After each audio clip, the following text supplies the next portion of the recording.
Большой хор из 700 человек, 23 коллектива на одной площадке. Один из самых значимых детских фестивалей года вот уже 9-й раз проходит в преддверии Дня славянской письменности и культуры. В этом году совместный коллектив под руководством Ольги Джанаевой исполнил и военные песни в честь 70-летия Великой Победы. Вот из всего репертуара, вот вы заметили, да, День Победы ветеранам войны. А до этого здесь выступал сводный хор СКФО, проводил акцию «Юность Кавказа. Поколению победителей». И они исполняли тоже только исключительно военные песни для ветеранов. И с таким вдохновением, то есть вот как будто это песни их детства.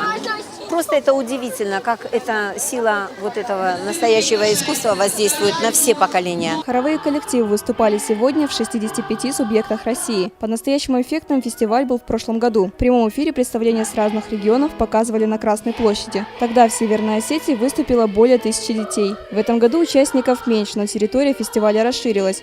Свои коллективы представили все районы республики. Для того, чтобы, например, сегодня выступить в 1000-м хоре, нам надо было и на репетицию приехать, и на сводные репетиции.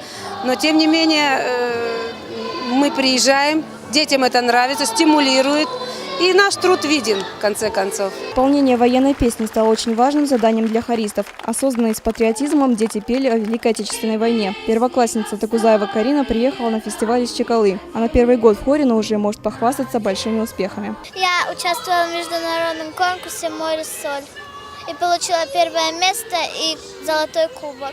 Фестиваль дружбы и мира. Он сплачивает ребят из разных районов и помогает развиваться хоровому искусству и в Осетии. Дети исполнили произведения русских и остинских композиторов. Фестиваль стал своеобразным смотром работ лучших коллективов и хормейстеров.